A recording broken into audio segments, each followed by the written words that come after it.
Open the podcast bay doors, Hal.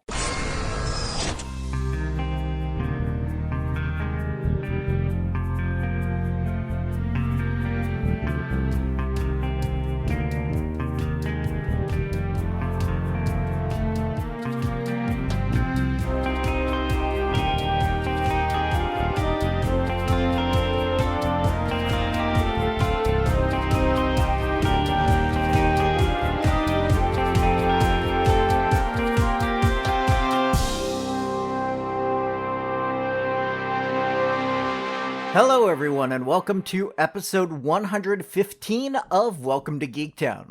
I'm your host, Kurt Onstead. Author John Mulhall and myself have quite a bit of conversation about episode 2 of Moon Knight, so I'll skip the usual intro. We quickly glossed over the previously on, which didn't have anything new to offer, and got right into the beginning of the episode, which is where I'll start us off now.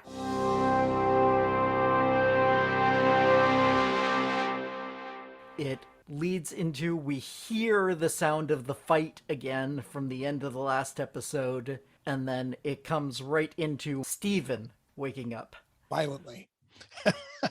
Yeah, so Steven wakes up, and the first thing he does is head to the bathroom and try to talk to Marc. I love that opening too, that starting on the sand and that quick tilt up and him, coming out of bed violently. That opening was really cool, I thought. Yeah. When I was younger, I suffered from night terrors occasionally. That's no fun. No, but I can remember specifically one time when a truck was rumbling by right as I was waking up, and my brain interpreted that as the rumble of the nuclear weapons launching, and my parents made me watch The Day After when I was 8 years old. That one got a lot of people. Yeah, no, it screwed me up pretty good. But anyway, so I woke up and I literally sprinted all the way across the house and then got to the kitchen and was trying to squeeze my body in between the refrigerator and the wall. Wow. In order to hide myself before I finally was out of the dream and into reality enough to realize what was actually going on. So I totally felt for Marc when he sprinted out of the bed. Yeah. And I've done that sprinting only out had of the chain.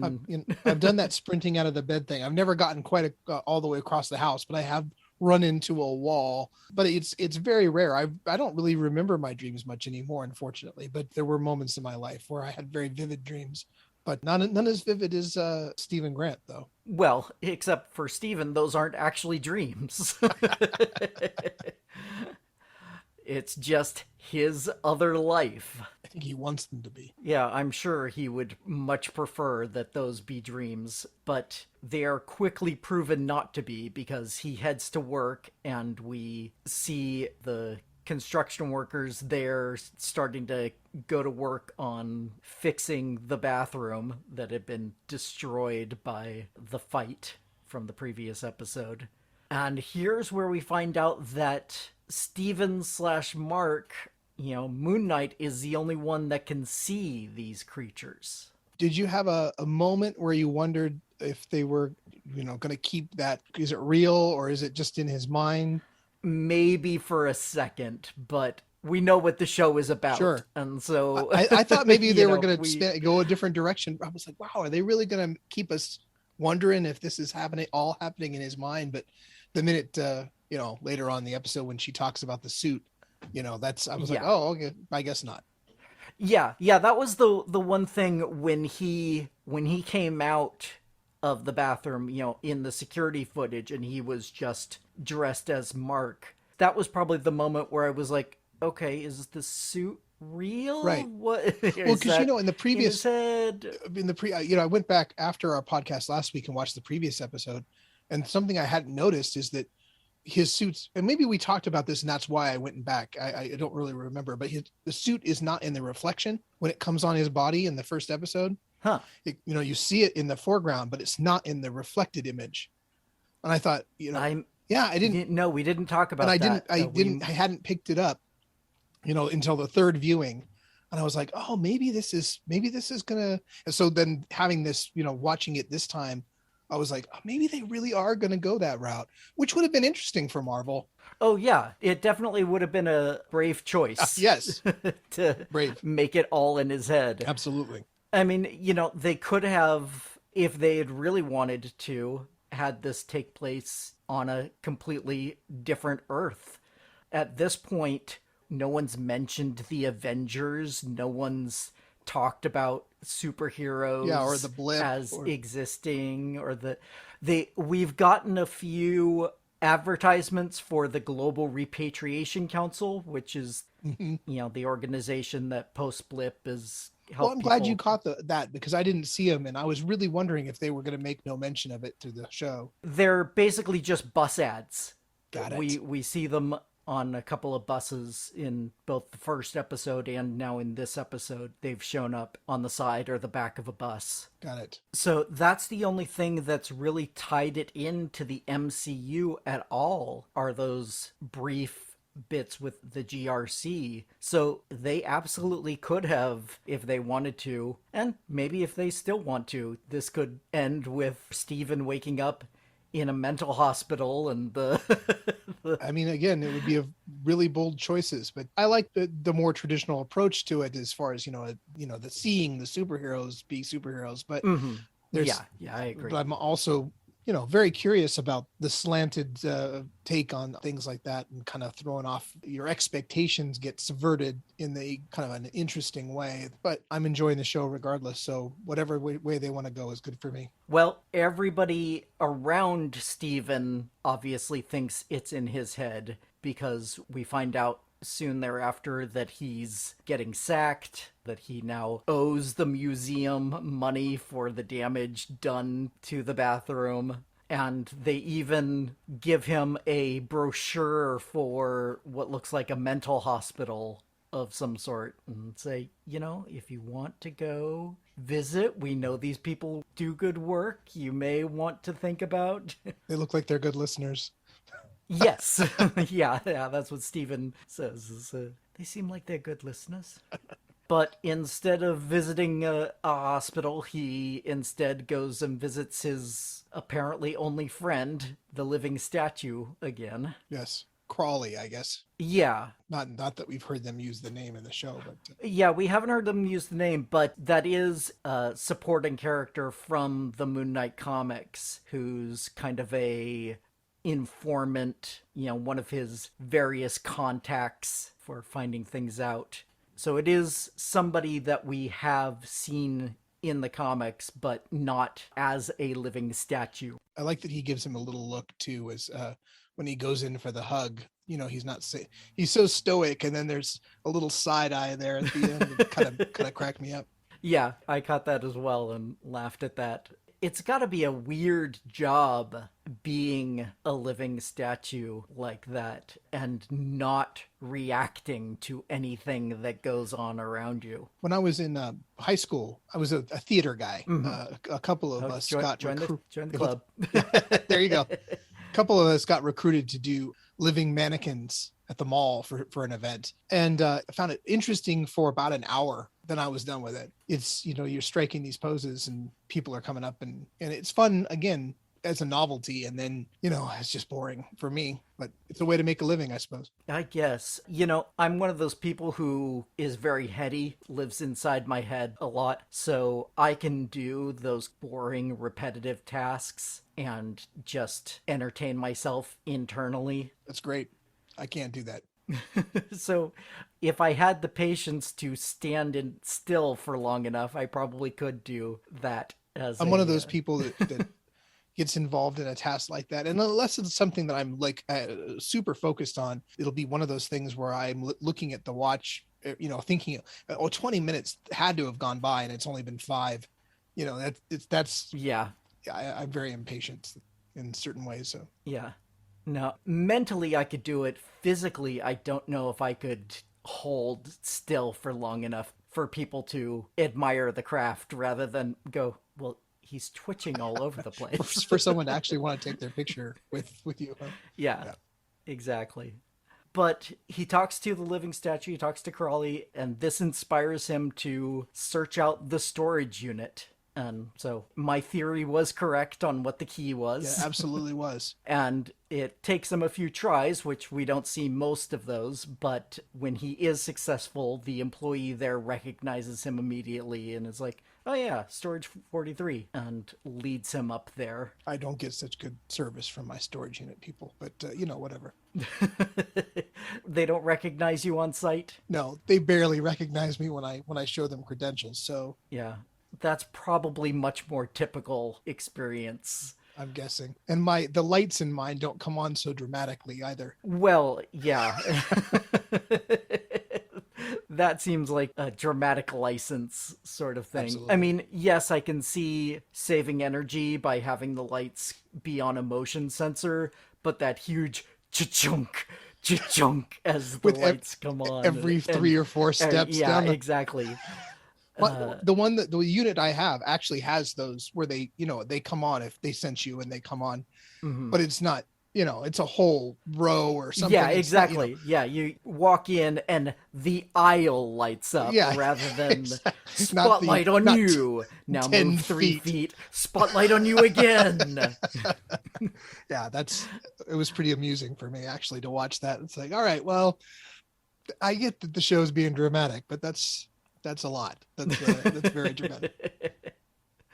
And did you notice that there was another QR code there on the door? I did. Apparently, it's another free comic. It's Moon Knight's second appearance, the continuation of the story from his first appearance that you can get as a free download if you scan that code there on his storage door. So another issue of Werewolf by Night? Yes, exactly. Got issue it. 33 as opposed to issue 32, which is his first appearance.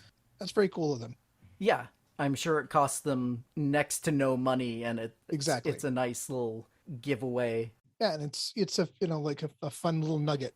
Yeah, get people into the comics. That would be nice. Wouldn't it though? Although comics are doing better than they have been in a number of years. It seems like every year since 2015 or so, sales have been steadily rising. That's great. I'm sure it had, in no small part to the movies, the success of the movies. For a long time, I've had this feeling like, the comics, the whole comics industry needs to shift to be courting the outside world and not just the people who are already inside the doors, of the. Yeah. But maybe this is an opportunity for them to do that more. Yeah. With things like Marvel Unlimited and the DC Universe, both of them have their online monthly services where you can basically read not any comic, but a large library of comics from their back catalog and up to a couple of months current. So there are definitely options out there for people who want to get started on that. That's cool. But getting back to the show, Stephen goes into the storage unit, and we see that this is where Marc has been living, apparently, as there's a cot in the corner and various other supplies. I mean, that kind of explains why the employee would recognize him. If he's there often enough to sleep there, Yeah, I'm sure you're not living out of your storage unit, so... I am not. I mean, but I might if it was as nice as this one. It did seem fairly well put together.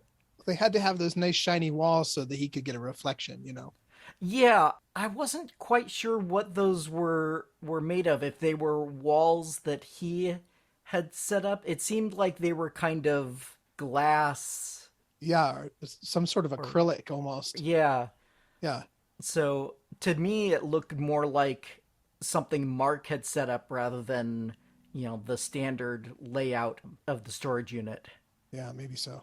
But yeah, like you point out, he does have the reflection there, and after he discovers the go bag full of money, gun, and scarab, Marc finally decides to start talking back to him.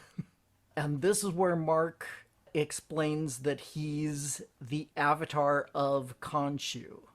And I like the line that We protect the vulnerable and deliver Khonshu's justice to those who hurt them. Which, of course, Stephen thinks is insane. Well, yes. But at this point, haven't you seen enough that you would start to believe? Well, you'd think, but I guess there's explanations and then there's explanations. So, it's Yeah. there's a difference between, I'm a sleepwalker and there's an Egyptian god possessing an alternate personality. Okay, fair enough. That is a little bit of a leap, but after the jackal creature had attacked him the night before, I would think he would be a little more open to Egyptian gods. And I mean, again, this is the MCU. Thor exists. Right. Right. And everyone acknowledges it. He's also seen Harrow with a tattoo moving on his arm, taking a woman's life, essence in front of him. He's seen a lot already, so it seems like it wouldn't be that far to make the jump. But there's things you accept and things you rebel against. Yeah, true enough. Interesting note on the passport. It was issued in 2018, which means that Mark/Steven were not snapped away. Ah, that makes sense. Yeah. They were around during the blip. Exactly. Yeah. So we're still in the storage unit, and Steven says he's gonna take the bag full of money and guns and whatever and take it to the authorities and hope that he gets put away so that Mark can never get out again and just prevent anything from happening with Khonshu and Mark and alternate personalities and all of that. And just, he's like, I'm fine being put away for good and being put on enough pills that you never show up again. But as he starts to leave, the dramatic lighting returns.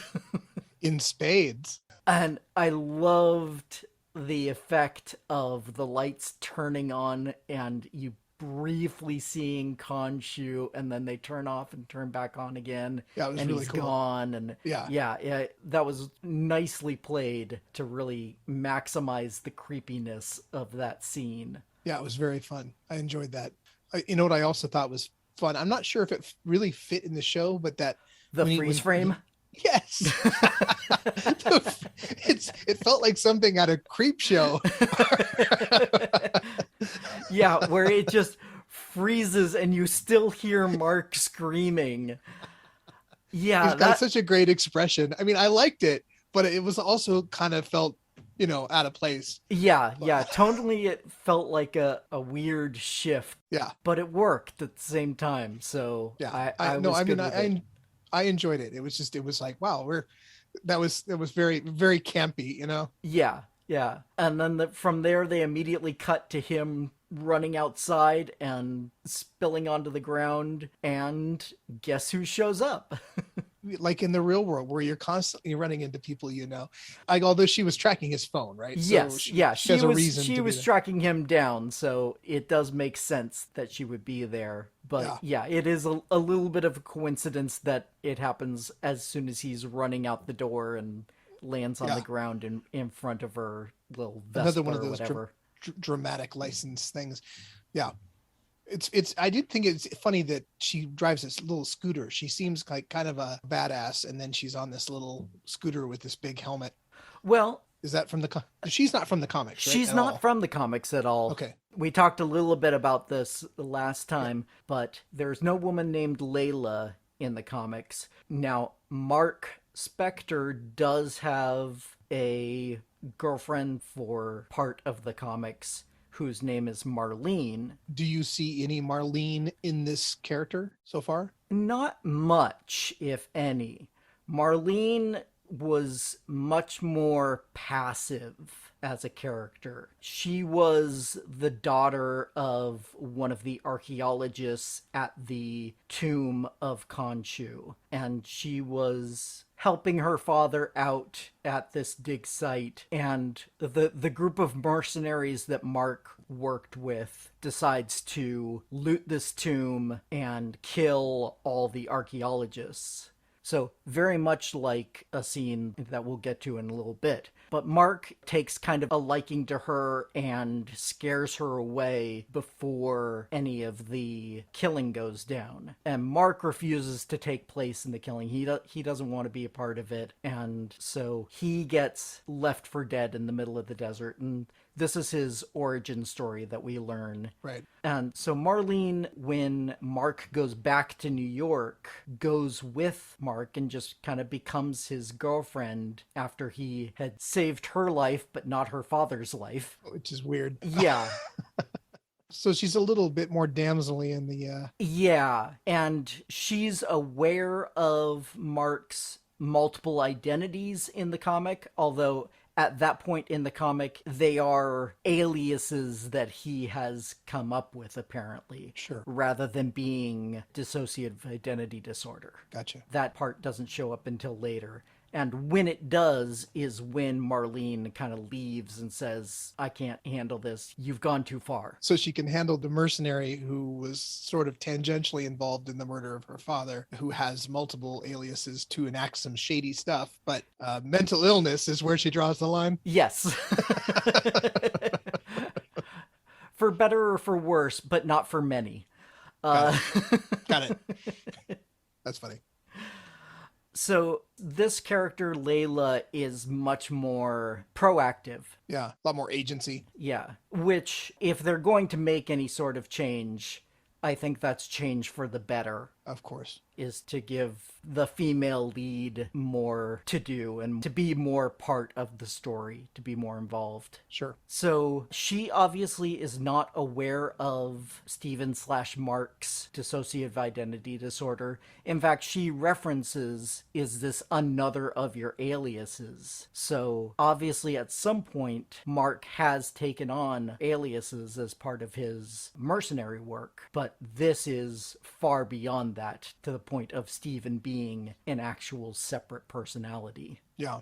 Even after this episode, my money's still on Mark being the primary. So we'll have to fight that out as we go along through the show. But it seems like, she's got such a history with her that it would be hard to have with Stephen having a full life. Although coming up right after that, I think, is a point towards Stephen being the main, because they get back to his apartment and he says, this is my mom's flat. And she says, oh, so you guys are talking again. So it's easy for Mark to say, oh no, I don't talk to my mother. Whereas Stephen is the one who does talk to his mother because he's the one who was the primary. We're going to put on boxing gloves, Kurt.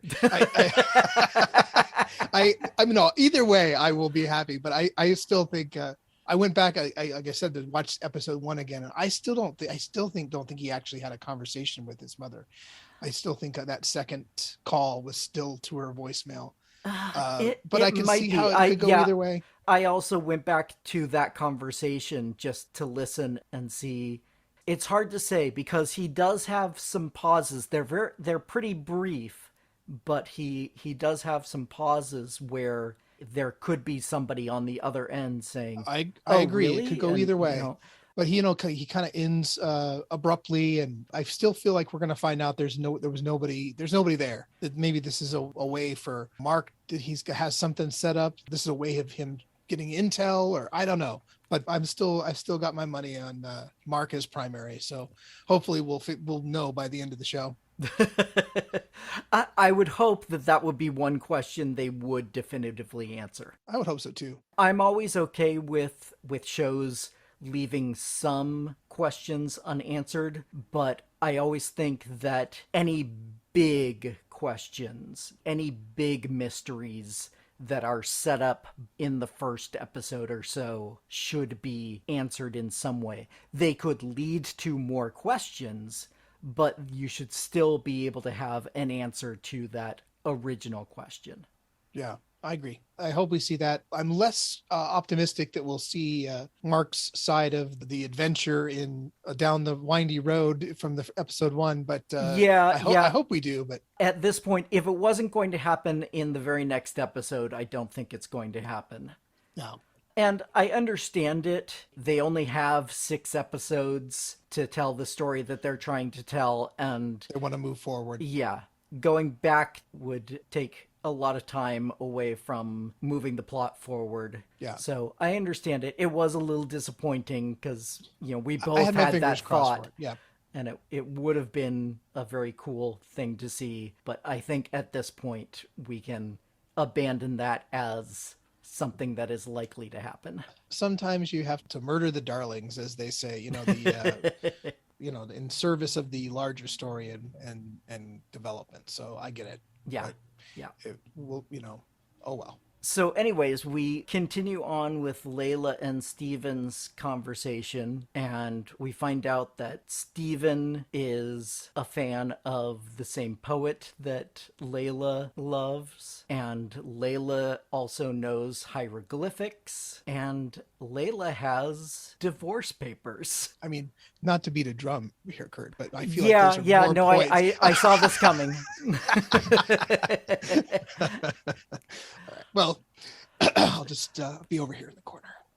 Yeah, I mean, Divorce papers, you were saying? Obviously, Stephen and Mark both have papers of some sort. Right. Some sort of identity. So whose is the original is still up in the air. But yes, Mark has enough of an identity that he is legally married and thus can be legally divorced. And I noticed that Stephen says, "Oh, I would never divorce you." Right. Which is weird. Yeah. Those After are knowing strong someone for feelings 5 to have for someone that you have literally just met. Someone who gave you a ride home. Yeah. Yeah. You were afraid to put your arms around their waist when you were driving on the motorcycle, but now you're, "Oh, I would never divorce you. You're wonderful." Yeah, he's smitten. And they just, the other things, the adopting her poet is a favorite, learning hieroglyphics, learning French, all these, it feels like we're going to find out. And again, this is where I keep putting money down on the Mark being the primary, but I think, like if Steven is a creation to protect her and to protect, him, it seems like he's taken things from her and like adopted them into his own personality because of, it's like a manifestation of the love that he has for her. It's like they're showing up there, but then I'll be quiet over here. Yeah, you may be convincing me on that. We'll see. All right. Well, again, either way, it's kind of, I'm in, but I'm having fun trying to figure it out. So yeah, me too. So, they continue their conversation and Steven looks like he's going to explain everything, but Mark shows up in the reflections around the apartment, in the fish tank and in the little mirror on the wall, and he says, "You're gonna get her killed if you tell her everything." And so that's when Steven stops and says, "No, never mind, nothing." But she pushes him aside and she pulls out the scarab herself, and we learn that apparently they had been seeking it out together up until recently. And she specifically refers to it as the scarab pointing to Amet's Ushabti. And did you look that up? Yes, I did look that up. See, I had no doubt that you would. I had assumed it just meant tomb because that's the word that everyone else uses for the rest of the episode is getting to the tomb, finding Amet's tomb. But she refers to it as pointing to Amet's Ushabti, which is specifically a small figure deposited in a tomb with a mummy that usually bears inscriptions from the Book of the Dead and represents servants who are expected to do certain labors required of the deceased in the land of the dead. Interesting. So if she's using that term accurately, they're not actually necessarily looking for the tomb itself, but they're looking for this figurine that was in the tomb. Possibly still is in the tomb, but possibly not. We'll have to see. That could be a wrinkle. Yeah. It makes the MacGuffin much easier to travel. Yeah, a tomb is pretty fixed in place, isn't it? Yeah, exactly. So they could get to the tomb and be like, "Oh, wait, the Ushabti is not here anymore." Or they could find the Ushabti thinking they're going to find the tomb, but then it's not the tomb. Yeah, that's true. It could be that they want to find the tomb, but they find the Ushabti in a completely different location and are back to square one. farmer's market or something. Goodwill. Sure that. Yeah, it'll be interesting to see if that term gets used again later, and if it matches the definition that I found for it. Yeah, I'll be very interested to see. But at this point, Steven just doesn't want any part of this anymore. So he's like, hey, you know what? You were looking for the scarab? Here you go. Take the scarab. I don't want it. It's all yours. But before she can go, there's a knock on the door from the detectives. Quote unquote, yeah. And Steven assumes that they're there just because of the museum and the bathroom, which leads to some nice humor in that scene there. But the detectives quickly search through the place and find the Marc Spector passport and say, oh, you're leading a double life here? You've got a forged passport? Looks like we need to take you in. Yeah, cops or no cops, it's finding a passport with someone else's name on it is never really good look. No. Especially not just a passport, but a foreign passport. Right. Because Stephen is British, but it's a US passport with Mark's name on it. And while the detectives are searching through the place, Layla is hiding out on the roof there. And the detectives take him away. And here's where we get that discussion that I was talking about earlier that sounds very similar to Mark's origins in the comics, where the mercenaries that he was with executed the team of archaeologists at the dig site in Egypt. And it sounds like he's complicit in some way, or at least suspected of being Yeah. involved. Again, in the comics, he refused to go along with it, but was part of the mercenary group that did this. Right. But he himself refused to be a part of it. So hopefully we'll get some sort of... Because, you don't want Mark to be an evil guy who executes... Oh, yeah. That's not a good look for a hero, so Exactly. hopefully they explain that away. Hopefully, we'll get some sort of explanation. And possibly Harrow may have been involved in that at some point. Or the original villain who was the leader of the mercenary group that they were part of is a character named Raoul Bushman, which I don't think they're going to introduce him for a number of reasons. Among other things, his name and appearance kind of calls on some African stereotypes that I think are best left behind. Yeah, I'm sure that there's a lot of characters from the comics that will never see the light of day in live action for similar reasons. Yeah, exactly. But we could get some sort of equivalent there, and maybe we'll also get our introduction to Duchamp when we get more of that backstory as well, because in the comics he was also part of that mercenary group, although he, like Mark, didn't want to take place in the execution of archaeologists in order to loot the tomb. Gotcha. So yeah, there's some nice parallels there to the comics in that backstory. And then after that conversation, the detectives pull up into this neighborhood and Stephen's like, I thought we were going to the police station. Made you think that? Yeah, and as he says that, you can just see a tattoo of the scales on the male detective's arm as he kind of adjusts the rearview mirror to look at Stephen. And so, yeah, we find that there's an entire neighborhood that's been taken over by Harrow's cult. Yeah. This is the place we wondered about in the first episode where he was doing that ritual in the very first scene. It was nice, to finally see where that took place. I had assumed that first scene was in the castle. I'm pretty sure if you look at them, it's the same place that we see in this episode, but... Okay. I didn't note the surroundings that carefully to compare. In the first episode? Yeah, exactly. Yeah.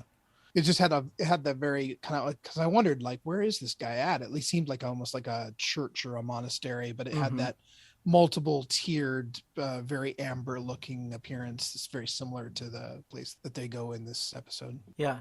Well, he obviously has multiple locations that he can visit because there's the village and wherever in Europe that was, Yeah. and then this neighborhood here. And it's presented, it's very much kind of a hippie commune, and the food's free, and everybody's teaching each other. Yeah, And there's a lot of positivity. yeah, He speaks softly, speaks gently to people, kindly. yeah, everything seems on the up and up for the most part, which is something that I think Marvel tends to do with their villains, is to show them in a sympathetic light Yeah. and then just have them take their ideals too far. Yeah, they do that with their better villains for sure. And Yes. I think that's a lesson they learned maybe the hard way from so many cliched villains in the first couple phases, but they've come around to really realize that, like Thanos and Killmonger, if you see someone's point of view, it's in, they say that the villain is never the villain in their mind. They're the hero of their own story. Exactly. So I think it was really cool to see that. I think they did a nice job on that, seeing why people would be seduced and come into this kind of conclave of communal living and communal teaching. And, like you said, everyone's eating, everyone's clothed and nourished and happy, and there's no violence. And, Yeah, crime has gone down to next to nothing. And yeah. Right. And in this conversation between Harrow and Steven, Harrow says something that I particularly noted. He asks, "Do you think Khonshu chose you as his avatar because your mind would be so easy to break, or because it was broken already?" Right. And that was another light bulb moment for me where I was like, oh, that's straight out of the comics. Cool. Because in the comics, they've done both. They've said both at one point or another. At one point they said, oh, you are brain damaged from being possessed by Khonshu. Having this alien presence in your head has broken your mind to the point that you created alternate identities. But then later they retconned that to have his alternate identities show up first when he was still like a teenager. And as part of that breaking is when Khonshu first contacted Marc and said, hey, I have things for you to do. You're going to be working for me sometime down the line. I wonder if we're going to get a definitive answer on that in the show, or if they're going to leave that a little gray. Yeah, that's one of those things that I think they could leave gray for a long time.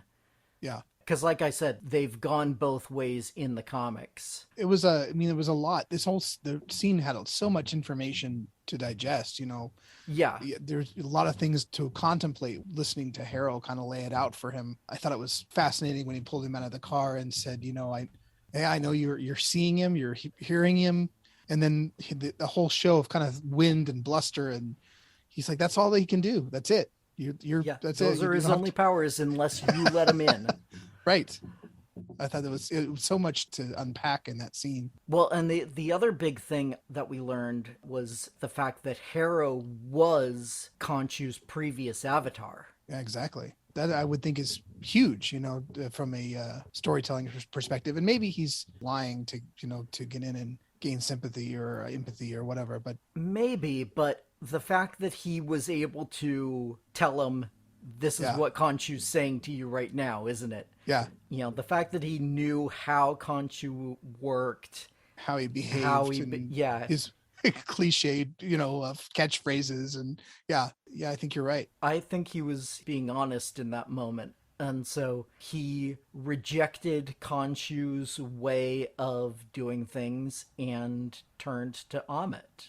Yeah, because it wasn't enough. And the philosophy of Ammit versus Khonshu reminded me a lot of Minority Report. Yeah, I was thinking the same thing. Is it, if you can see the future, it's that whole argument in Minority Report about the ball falling. Yeah. Well, you caught it. Yeah, but it would have fallen. Well, how do you know? it's funny that you say that, because I was thinking these, the exact same thing. It's like, these are predetermination kind of philosophical arguments to be had here. Yeah, exactly.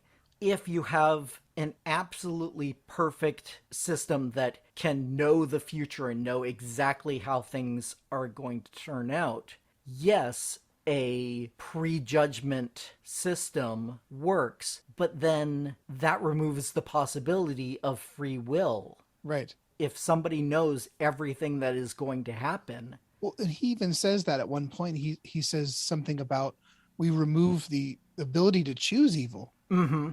And that's exactly what you're talking about. When you and when you remove that ability to choose, you basically end up and this is not a reference I'm proud to be making, but you end up with a Star Trek, was it 5 situation, where you take someone's pain away, and then they become ciphers. They become kind of vacuous because you have no ability to choose. Then you're just going to blindly follow. Yeah. I had to reference the worst of the Star Trek movies ever, but it's okay.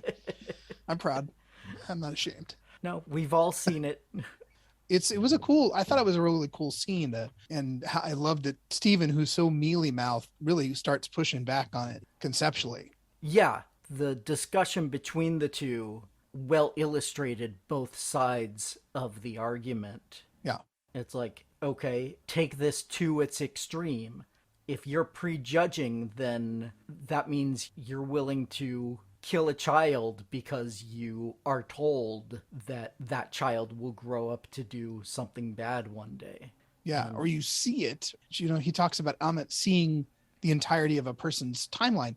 But then I start thinking, and we're in the Marvel universe, so I think this is fair game to say, hey, we've all watched the scene in Infinity War where Doctor Strange sits down and views 14 billion futures. Yeah. And it's like all of those are predicated on different choices, different steps. Yeah. So it's like, how can you say I saw your timeline when there could be a myriad different timelines for someone in, possibilities? Yeah, that's true. We've got Doctor Strange, we've got What If, we've got Loki. Yeah. We know that there are branching timelines, that there are multiple timelines out there. And yeah, each one is altered by somebody making a different choice. Right. I mean, the first episode of What If is literally the choice between where you're going to view an experiment. Are you going to stay down here? Are you going to go up in the galley? I mean, that's a innocuous decision, right? Mm-hmm. But if something that simple could completely alter the choice or the direction of your existence, it just doesn't seem like it would be, and we talked a little bit about, like, what are they going to make these, are they going to be gods, quote unquote, or are they going to be more, like the Asgardians, where they're perceived as gods, but they're really an alien species, so it'll be interesting to see, like, what power does Amit really have, and are they going to share that with us? Is she using it for nefarious purposes? Or I'm very excited to see where it goes, and I hope they give us just enough to keep us involved and satisfied, but not too much that I'd love to see more from this character. I'm really enjoying the ride so far. Yeah, me too. So that whole conversation between them was really interesting, and I think kind of the meat of the show, the theme overall, is going to be free will versus prejudgment. Yeah. But they kind of both make their points, and it gets to the point where Harrow is, okay, give me the scarab. No. Give me the scarab. No. Where is it? And finally Layla shows up and says, oh, I have it. Yeah. And I do love his, like, again, Ethan Hawke I think everyone's really killing it in the show, but I mean, obviously I can't say enough about Oscar Isaacs, but Ethan Hawke, I love how he's playing this he doesn't really get riled up much. He's just quietly determined. He's saying, give it to me. And Steven says, I can't help you. And he goes, yes, you can. Yes, you can. It's not threatening, but there's a lot of menace in that. Yes, you can. And then what did you think about Layla showing up? Well, again, she's being very proactive. She's becoming part of the story rather than being a passive character who happens to be holding the MacGuffin. Yeah. So I liked it, although it feels like she didn't really come in with any sort of plan necessarily, other than okay, summon the suit. Yeah. So I'll show up, you kick their ass, and then we'll Right. go. Which in a way you wonder why she, needed to be there anyway if she's relying. But I walking into the lion's den with holding up the meat Yeah. doesn't seem like the best step forward to me. But is it just that she's still in love with him and doesn't want to see him hurt, or it seems bad, like you said, bad planning all the way around. Yeah. I think she just has so much faith in Mark that she thinks, oh, I've seen what the suit can do, so we won't have any problems once he gets reminded, basically, Yeah. of. But I found it funny that Summon the Suit is the name of the episode. Yeah. But when she says it to him multiple times, he's like, huh? Yeah. What are you talking about? Summon the soup? What are you saying? So they have to run off. She gives Steven the scarab, and they run off and run up the stairs and try to get out of there. And while they end up in this kind of warehouse storage room, meantime, Harrow is summoning another one of those jackal creatures from the first episode. So it was nice to see definitively that that's how that happened. Yeah. I was going to say here's where we learned that only Steven, but we learned that earlier, that Steven/Mark can see this creature, but no one else around them can. Do you think that that's because of the power of Khonshu within them that they're seeing these creatures, or is it because they were summoned specifically to go after Steven/Mark? I had assumed the former, but now that you bring up the other option, it could be. Although I believe Harrow says kill them or get them. So maybe it's more of the Khonshu thing then. yeah, I think Yeah. it's probably more of the Khonshu thing, that he's touched by the gods basically, and so he Yeah. can see those creatures that have been summoned by those gods. Or a third option perhaps is that we haven't seen this yet, but if we do see his origin and Khonshu does bring him back from the dead, as in the comics, perhaps it's because he's been, dead, that he's seeing creatures from this netherworld. Yeah, and there is some conversation a little later that we'll get to that actually points towards that. Interesting. Yeah. Yeah, and so here in this room, Layla is trying to get Mark to come out, basically. Saying, you're Mark, your name is Mark, I've seen the suit, I know what it can do, bring it out, come on, this is who you are, be who you are. And I love this bit where Steven gets pushed, thrown out the window, and brings up the suit, but he takes that word quite literally. Yeah. In the comics, this has only been in the last 5-6 years or so. We've had this Mr. Knight persona, Yeah. where he is in the white suit with the tie and the full cowl covering his face, but no hood. The costume that we see here in this moment, it's very different from the personality of Mr. Knight in the comics. Yeah. But I love that they found a way to bring it in. I'd seen the Mr. Knight suit in some of the posters. Mm-hmm. They hadn't really, I think maybe it was in a trailer or two as well, just a shot, but it was, I'd seen it definitely in posters. I saw Oscar Isaac talk about how much he loved being in that costume, but I assumed it was going to be just another aspect of, another personality or whatever. And it wasn't until she kept saying, summon the suit, summon the suit, summon the suit. I'm like, I bet you if Steven summons this, it's going to be that, because he's not brutal, Yeah. like Mark is. So it makes sense. And I thought, again, I'm not super familiar with the comics. I understand it's very different, but I thought this was a great way to do it for the show. It made a lot of sense to me as a viewer to say like, oh, of course his suit's going to be different, Yeah, exactly. It'll be interesting to see if they keep that separation for the rest of the show, where when Steven summons the suit, it's the Mr. Knight suit, whereas when Mark summons the suit, it's the Moon Knight costume. I can't help but think we'll see more of them, because he pulls those like Daredevil batons out.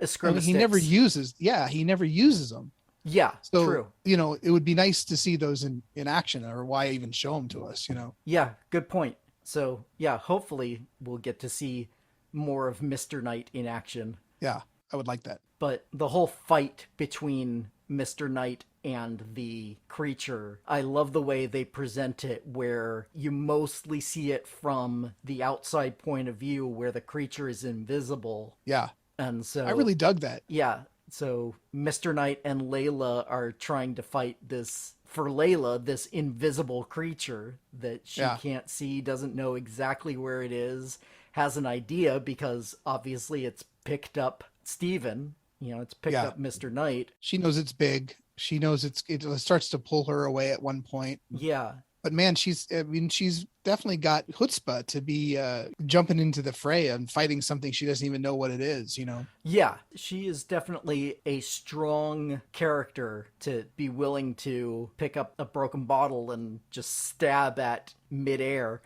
Yeah, that's exactly what I thought. I'm like, you're bringing a broken bottle to a jackal fight, man. Let's. Good luck with that. So seeing that from the outsider's perspective and watching the invisible fight and seeing all the bystanders be like, is he drunk? What's going on? Was a nice way to add some humor into the action. Yeah, and I also love that when he has that moment where he, obviously the whole thing, Mark is saying, give me control, Mm-hmm. and Steven's like, oh, I think I got it, and he takes off the coat and throws it on the ground and starts dancing around like he's in some sort of like Irish brawl, like bare knuckle boxing match or something. That was fun for me. Yeah, does that little rhyming bit. Like just like this is a guy who's never been in a fight before, right? Oh, but he's seen one on TV. Yeah. This is where we actually find out that the Moon Knight suit gives you powers. Mm-hmm. Because we had seen Mark take control as Moon Knight, and we saw him fight. Well, we didn't actually see him, but we saw the aftermath of the fight with the Jackal at the end of the first episode. But that could have been just Mark's skills as a fighter to be able to take on that Jackal. But now we see that the suit lets you take falls and gives you super strength because he crumbles the bumper of the car. That is very different from the comics. How so? Well, in the comics, except for in Volume 2, in the comics, Moon Knight is like a Daredevil level power. Interesting. Okay, so he's not supernaturally enhanced. Exactly. He's not super strong. He's just a normal guy who just is really good at fighting and, has some gadgets and, is able to throw his crescent darts really well and things like More that. Batmanish. Yeah. This may be another one of their attempts to distance themselves from it. I think they're making a lot of strides to make this not their version of Batman. Well, like I mentioned, in the second volume of the comics, which was a 4-issue miniseries, in there they say that his strength waxes and wanes with the moon, with the phase of the moon. Sense. Yeah, sure. Although weirdly, it's opposite. So he's strongest with the new moon. Oh, that's weird. Yeah. In that story, he does have super strength at certain points and, is able to lift like 2 tons at his absolute strongest. But they kind of abandoned that later, and he went back to just being a regular guy. And then more recently, he's been resurrected multiple times by Khonshu. He's died and come back to life at least 3 times that I can count, if you include his original origin story as the first. So he does have some mystical ability to not die or to come back from death. But he still doesn't seem to have like real super strength or anything like that in the comics. So the fact that he is actually super powered here in the show is an anomaly compared to the comics. I like it. Yeah. It works for me. As you know, I don't know if comic fans are going to be put off by it, but I mean, it certainly works for me and I actually think I like it better than him just being, a guy with gadgets, because it seems to so seamlessly tie into the fact that he's serving a quote unquote deity. He's enacting this God's vengeance, or sense of justice in the world. So Yeah. it really goes to figure that he'd have some of his power. So it didn't Exactly. surprise me. The, Yeah, the the fact that he has a mystical origin of sorts, it right. makes sense that he would have mystical powers. Of course. Yeah, absolutely. So, I mean, I would actually have been shocked if he didn't. So it definitely works for me, not reading the Moon Knight comics so much. Hmm. So now the fight between Mr. Knight and the Jackal ends when the car crashes into both of them. And this is when Mark finally convinces Steven to let him take over. And so as Mark takes over the Moon Knight persona, the Moon Knight costume comes forward instead of the Mr. Knight suit. And then the fight continues with Mark leading the creature away from the crowds. Yeah. And this show has been such a slow burn, which is great for me. I love it. But it's been such a slow burn that if you think about it, this is really our first Moon Knight action sequence. I mean, we get like 30 seconds, if that, at the end of episode 1. We see him punching the jackal a few times. This is the first time we've actually seen him in action, and I dug it. Yeah, we got the car chase scene as an action scene in the first episode. But yeah, this is the first real Moon Knight fight. Right. Although it's pretty brief, it's just him running away to a certain point and leading him to that piece in the square that he is able to throw the jackal onto and impale him. Yeah. And once Mark takes over, it's kind of pretty quick. Yeah, but I really love the efficiency of it, that he had he knows, hey, I'm going to go in that way because I know exactly what I'm going to do. And, the jackal thinks he's the pursuer, but really he's, Moon Knight is leading him to exactly where he wants him to be. And, that felt very Batman-y to me, honestly, that, that whole I've got a plan. Yeah, I've got a plan. I'm going to enact that plan, and then I'm done. Like I'm walking away. I liked that it was in a way a little brutal. I mean, it's still pretty CG, but impaling him on that the jackal on that spike is a cut above, I think, for the violence level of the Disney Plus shows we've seen. Yeah, although with all the Netflix shows now being on Disney Plus. Yeah, well, that's true. So it would, at least they have the parental controls in there, because those always felt a little bloody. Oh yeah. No, those shows are definitely not for children. And I would say Moon Knight is probably not for kids as well. Yeah. With the level of violence there, and then the subject matter, trying to explain to a little kid about dissociative identity disorder would be... It's pretty heady stuff. Yeah. Yeah, so like you said, very efficiently, Moon Knight takes out the jackal. And it's funny, I keep calling it the jackal, but there's a Spider-Man villain. Yes. Yeah. So, it's you and I had that thought at the same time, not to be confused with not to be confused with Miles Warren, the jackal. Yes. Yeah, he takes out that jackal creature, so he wins the fight, but we quickly find out he lost the scarab. Right. Which Harrow finds in the hands of what I'm guessing is a homeless man. It seemed like that, yeah. Yeah, who Harrow says, well, thank you for that. I'm going to kill you now. Yeah. I can offer you food and clothing. Oh, and death. Yeah. Sorry you won't be able to see the world we're going to make. Yeah. Peace out. Yeah. Which seems very brutal. Unlike the scene in the village, I didn't see any judgment there.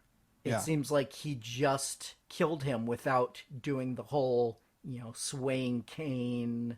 I agree. So to me, it kind of felt like Harrow is taking that first step towards doing what he wants in order to achieve his ends, rather than necessarily following what Amit tells him to do. Yeah, that's a good point. Definitely could be heading that direction. And Layla watches that whole interaction and drives off. And that's the last we see of her for this episode. Yeah. But we do learn in the next scene, we get a conversation between Mark and Steven again, but this time it's Steven who's stuck in the reflection, whereas Mark is in control of the body. Yeah. And it certainly seems from what Steven says that that's the first time he's experienced that. Yeah, the walls between them are breaking down, and so Steven can actually see what's happening when Mark is in control. And this is where we learn that if Mark stops being the avatar of Khonshu, that Layla is next. Which seems like a way of blackmailing him into sticking around. Yeah, exactly. Something that I learned from this is that from the first 2 episodes is that Khonshu is kind of a dick. Oh, yeah, I would agree with that. Maybe this is my atheism showing through, but I think most gods are. All right, fair point. It seems like the way most gods are presented in fiction is that they are so much removed from humanity that they don't really care about it in the same way that we do.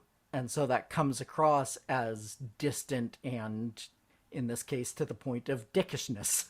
Right. Well, it seems like he's got his mission, and if your wants don't align with that, he doesn't care. Yeah, and he Yeah. wants to do it his way, and he wants you involved, and he's gonna do whatever it takes to make that happen. Yeah. And it's also in this conversation, I mentioned it earlier, that there was a bit that pointed towards Khonshu resurrecting Moon Knight as part of his origin. And it's this conversation here. Khonshu says, "You were nothing more than a corpse when I found you. Right. You think you own this body?" Yeah, this is my body. So yeah, that's another parallel to the comics, because that was his origin in the comics. Was he was basically left for dead in front of a statue of Khonshu, and Khonshu said, "Okay, I'll bring you back, but you're mine now." Yeah, it certainly seems that's where Mark even said that to Steven just before Khonshu shows up, is neither of us would be here without him. Yeah. So I gotta make this right. I gotta go be in service to him. I gotta make good on my promise. Mm-hmm. And one of the things I loved about this whole scene, this conversation between the two, was the way Khonshu kind of floated around the scene. Every time Mark turns his head, Khonshu's there. Yeah. It gives that otherworldly vibe to the whole scene. Yeah, very much so. I agree. I like the way that was shot. And then Mark says, "We'll do whatever we have to go about this another way to get it back, or to get to the tomb. But where are we going next?" And we end with Khonshu saying, where the hell do you think?" Yeah, where the hell do you think? And of course, the screen kind of wipes as Khonshu walks across the screen, and we are in Egypt. Yeah. You know what I thought was interesting about the Egypt reveal? We cut to seeing Mark ostensibly sitting on the floor of a bedroom with a bottle of liquor. I think it's supposed to be liquor in his, Yeah, that was my assumption as well. Yeah, got a handle of liquor in his lap, and it just felt such like a weird contrast to this. Almost made me wonder if we're going to see that this is not Mark. Is it back to being Steven again, or some another personality? It feels like waking up after a night of debauchery or some a hard party, and it feels very weird to think, oh, Mark is this man on a mission, and suddenly we wake up in Egypt and he's because bottle of gin or something and in a trashed hotel room. It's because the mirror is broken, the lamps on the floor, things are spilled around the floor. So yeah, something happened. Yeah, I'm hoping we get the story on what transpired between that transition. Yeah. I mean, we don't need to see everything. Everything. I want to see everything. We don't need to watch him go through customs, and I want to see it. 6 hours on the flight, and okay, fine, maybe not the flight. But yeah, I definitely would like to see how the room ended up in that state. Yeah, that suddenly in such disarray and drinking like he's on a bender. So Yeah. it'll be. I mean, I just think it'll be interesting to see if this is is this still Mark? Is this is this Steven? Is this a personality we haven't seen yet? I know he has other personalities in the comic book. I wouldn't be surprised if one of those didn't rear its head during the show. So Yeah. uh, Yeah. I yeah, would not be surprised either. and I'm wondering if in episode 3 we get will Steven be gone for a while? Will we get a shift in storytelling perspective and start seeing things from Mark's POV? Or are we going to keep getting kind of that stuff cut out and have to fill in the gaps at some point later on? It feels like Mark has become a lead character at this Yeah. point. I can understand for the first episode and kind of into part of the second episode, leaving that a bit of a mystery. But now that Mark has been the dominant for some time and we've been able to watch him in action as well, it does feel like we'll be able to continue the story from Mark's point of view, and it won't be as big of a tonal shift as it would be if we had done that in the first episode. I'm all for it. I'd like to see it. I'd like to, if the series is divided, I know it won't be this, but if it's divided into 6 episodes, you could almost do, a couple episodes from each persona. uh, but I've heard them describe the show as kind of having a little bit of a Raiders of the Lost Ark vibe. Mm-hmm. I definitely got that sense just opening that window and seeing the pyramids. It reminded me of that, a similar shot in the first Raiders of the Lost Ark movie, and I'm all for it. I'd love to see some Egypt set adventuring going on. Yeah. Speaking of the reveal of Egypt, I do want to point out 2 things about that filmmaking wise, one positive and one negative. Let's hear it. So the thing that I think is a little bit of negative is just the stereotype of all windows open on the pyramids. I was thinking the same thing. It's a shortcut that they take for lots of different locations. Yeah. In Paris, all windows see the Eiffel Tower. Yes. In London, these days, they all see the Great Eye. Yeah. Or Big Ben. Yeah. One of those two. In New York, you can see the Statue of Liberty from your window. Right. Or even the Empire it's State very Building, hard to see. Yeah. Yeah, even though Yeah. that's impossible to see from the great majority of windows in New York. So it's a shortcut that they take, and I understand that. It's a quick way to say, look, we're in Egypt, without a Cairo, Egypt caption. But the thing that they did well, and I wasn't the only one who noticed this was something that when I turned on my Twitter the next day, a lot of people were saying, hey, look. Can I guess? Oh, Can I sure, guess? go for it. The fact that the city is so close to the pyramids? No. Okay. Good guess. Yeah, because usually the pyramids are shown being in the middle of a desert far away. Yeah, they make it seem like the pyramids are off on their own. Like you have to take a camel to get there, and people don't realize, I think most of the time, how close they are to the city. So I thought that was interesting. But what is it? Go for it. No, what it is they did not put an orange filter on the skyline and the lighting outdoors to make it feel more deserty. Yeah, like the all windows lead to the pyramids. It's a shortcut that a lot of filmmakers will take, but it's not at all accurate. Sure. The sunlight in Egypt is the same sunlight everywhere else in the world. What? So if you're looking outside, the sky is not orangey blue, it's blue. Yeah.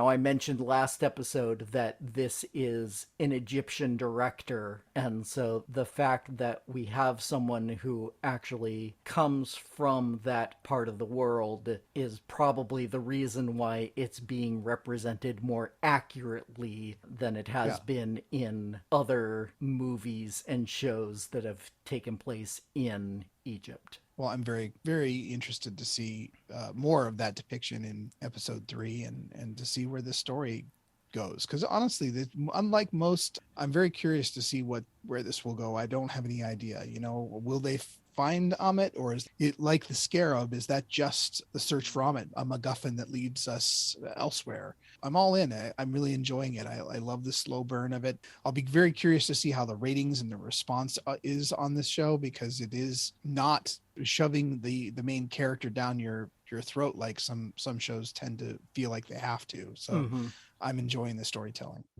Can't wait to be back here again discussing episode 3. And we will do that next week. Stay tuned.